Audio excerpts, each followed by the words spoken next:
Hello, skillful teachers. This is colleague Eric Ferrante here, and I've added a folder to our Skillful Teacher resource folder, and I called it 2016 to 17 Shareables. And the idea is you have something great to share, then go ahead and post it into this folder, and then the rest of us can benefit from the resource that you created or that you found and love. And so I have a cold calling resource. You can use it or not, but I'll show you what it is. And it's a response to someone wanted an app today. That was Sean from Homestead, and so I built one of these. It's a small Excel spreadsheet, but the way you use it is like a small little program or app that you can use. And so the idea in period one, as a demonstration, I have just 3 students, Shruti, Miguel, and Aaron. And if I use the student picker here and pick somebody, it'll call one of them at random. But it's got more cool features that lets people be picked with different probabilities. So Miguel was picked first, and I can say, okay, if I go to the scoreboard now, you can see that Miguel's been picked once, the other students have not been picked at all. And so I can just keep saying picked. If I say okay, it gives them 1 point towards their participation score, if you will. And if I just pick a bunch of people a bunch of times, then the scoreboard will be filled up over time. So here you can see that Shruthi's been picked fewer times than these two. So the way my program works is whoever's been called the most gets one kind of virtual raffle ticket. And so these kids here, they'd get basically 1 ticket each into my raffle, so to speak. And since Shruthi's been picked fewer times, she would get 2 tickets into the raffle. Then my program goes through and it picks one of these tickets at random and it chooses that student. So the idea is that students that have been picked fewer times will have more tickets in this virtual raffle, and therefore they'll have a higher chance of being picked. But even the top dog in the class, in terms of being picked the most number of times, they can still be picked. And so everyone has a chance and needs to be not on their toes in a scary way, but they need to be ready and know that they're still accountable. Um, and I'll show you more features later on, but that's kind of the idea. Setting up is as easy as pasting your class list into an Excel spreadsheet. If you open this up, it's really just Excel, and it shows you the points here overall, and it's easy to use. So if you want to use this, then hang in here, and the rest of this video is how to download it, how to use it, how to modify it, and that's what I'm going to do now. So here's my cold calling folder. If you have something to add to this, go ahead and add your cold calling resources into the same folder. And my student picker is here. So I'm going to go ahead and download the instruction sheet, and I'll put it on my desktop. So let's go desktop, that's fine. And then download the program itself, because these are the same steps that you'd be following. So I'm just trying to model what you would do. Great. So now they should be, if I go to my desktop, which is here, they should be there somewhere, and they're off to the side where you can't see. So let me drag them into the part of the screen you can see, then we'll be on the same page. Alright, so here are the 2 files that I just downloaded. One's the instructions, and I'm just going to go through this and do it kind of my own way. So the first thing that you'll notice when you start, alright, yes. When you start the student picker for the first time, since I wrote some code behind the scenes to do the picking, you're going to get this message that, alright, it's telling me it's already open, so let me close the current instance of it.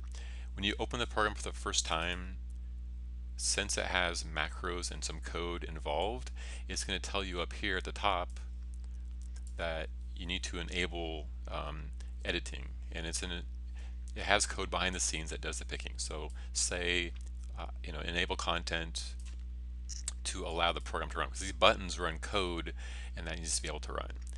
When I'm using the program, I like it nice and small. If you have your the window ribbon here open, you can minimize it and then just drag the corner of the window, and even the title bar here will go away if you drag it small enough. So I like a small footprint and just kind of leave it here. So let's go through the instructions and show you the different features that this program has. But the overall idea is that over time you can track who's been called, and then you can make intelligent decisions on what you want to do with that data. So setup, we just said yes to the security warning, and we understand it's just there's code behind that I wrote that does the job. The next thing you do would be to paste in from wherever you want, or type in, I guess, your class list, and it's just one field in Excel. So you can either type or paste from somewhere else, but you can paste it in any order you want. It doesn't really matter.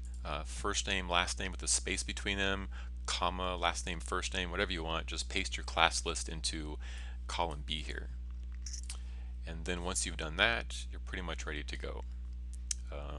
This part just says like what I suggested, which is to make the thing tiny and easy to use, and then click on Student Picker, because that's kind of the app part. So for using the program, let me minimize this guy and get it out of the way. Using it's easy. Once your classes are set up, and I have a demo here of the 3 students, Shruti, Miguel, and Aaron, and so far they don't have any points. And you can kind of see that if I make this bigger, they have no points so far, which is just fine because we're just starting this thing. But if I go ahead and pick someone, since no one has points, there's an equal chance that any of them will be picked. And so Aaron was picked the first time, Miguel was picked the second time, Shruti, luckily now they have 1 point each. If you click Scoreboard, it'll show you that they each have been picked 1 time. And if I click this a bunch of times to get a better sample of what's going to happen over time, then the scores should be a little bit disparate. So here's a scoreboard. Perfect. We have 3, 2, and 5. You can always sort by score. So when you click Scoreboard, it shows you the order by score. So Aaron's been picked 5 times and Miguel only 2 times. So one thing I like about my program is, since I wrote the code myself, is here's how I decided who gets picked. Whoever has the top score, and there could be a tie, gets 1 raffle ticket, and it's kind of this virtual box of raffle tickets. The next person, or persons plural, that have the next highest score get 2 raffle tickets. And then the next person down, which is Miguel in this case, would get 3 raffle tickets in the virtual box. Then my program goes and selects one of those raffle tickets at random and picks that person. So you can see that the last place person has the highest chance, but even the top person in the class has a chance of being picked and needs to understand that they're still accountable. Just because you've been picked 5 times doesn't mean that you won't be picked this time. And so even though Miguel has a higher chance, Erin still needs to be not on her toes in a scary way, but ready to be accountable for answering. And so let's do points now. Points is how much is added to their score overall. If you open this up bigger, you can see that here's the points people have. I would do points for something like if a student comes to the front to explain their thinking. To me, that's kind of a higher point value because the student's really contributing in a much deeper way than just say, answering, maybe reading a sentence from a paragraph. And so I use points to identify kind of the degree to which they're participating. So I'm going to say 5 points for now. I'll pick a few students, and this should spread out the scores a little bit more anyway. Actually, let's go with 10 real quick. Alright, so currently the scoreboard is Aaron has a lot more points than, say, Shruti. So if I go back to just, let's say, 2 points here and start picking people, you're going to see these scores kind of equalize over time because the bottom people, of course, have a higher chance. So I'll say pick, and I'm just picking a bunch of times. Let's go back to scoreboard, and you can see that even though Aaron has 26 points, this 12 is starting to approach 26, 16 is starting to approach 26, and everyone's going to go up, but all the scores over time are really going to end up being roughly the same because that's how the program works. So picking a bunch more times, scoreboard, you can see already the scores they're closer together again because we've picked over time, and the program equalizes things in that way. So that's how I use it. Let's go back to the instruction sheet to see some more details. Alright, so the period number, here's one thing to know about the period number, that the period number, it tracks, and this is by the way I wrote the program, the period number tracks which sheet past the student picker you're picking. So 1 does not refer to this 1 down here. It refers to the fact that this arrow here, this is the first sheet past student picker. This is the second sheet past student picker. And so if I swapped these 2 periods, now if I put period 1, it really is going to refer to period 2 because that's the first sheet past student picker. And let me get out of all this stuff here. The reason that matters is because if you want to add custom sheets, for example, let me expand this.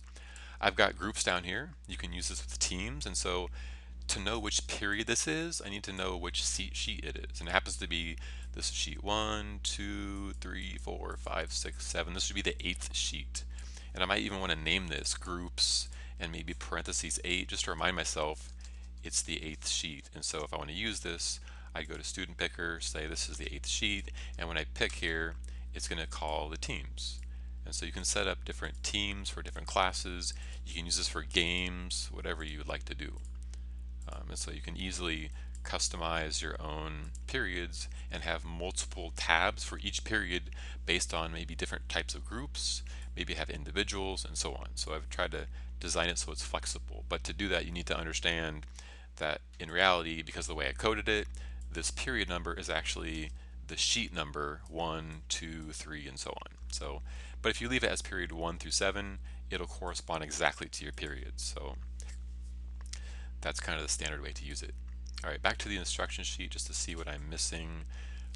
Points, we explained that you can put in a point value if you think that the kind of response that you're going to ask for is a higher kind of, Bloom's taxonomy level, perhaps.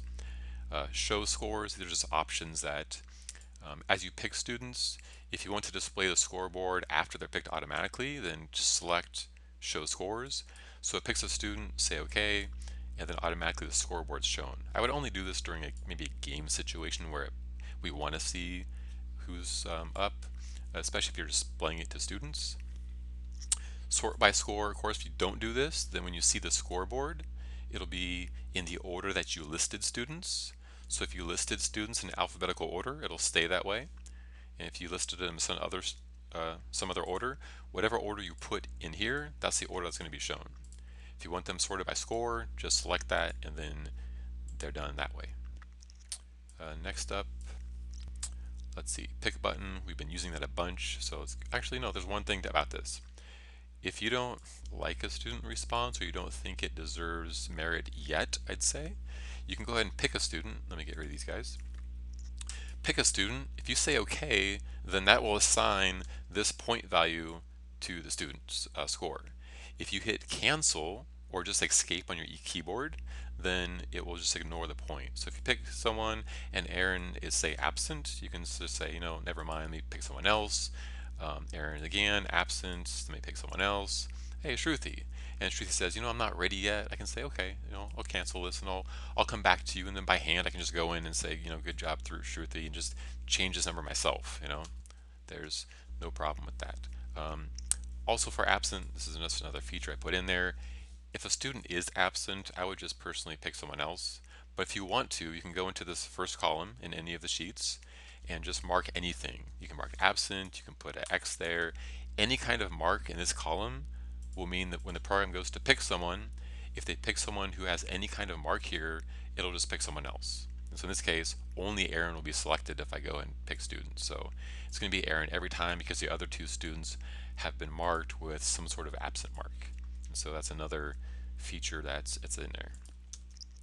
Let's go back and see if I missed anything. I think we got through the salient points though.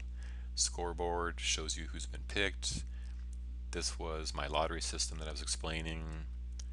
Absent students done, and how to make custom sheets we went over. So, there's my program. If you find it useful, then go ahead and download it and check it out, try it out. That's it. So if you have any questions, you can always email me. Let me put up my email real quick. Eric_Ferrante at fuhsd.org. So that's my email. On average, I don't want to support the program and be like if there's lots of problems with this program, and I'm not going to go and solve all the problems, but I'm still very, very willing to help you out and do some debugging and problem solving if their problems do arise. I'll definitely help you out with that. All right, thanks so much for listening and have a great day. Look forward to working with you on our next meeting. Bye.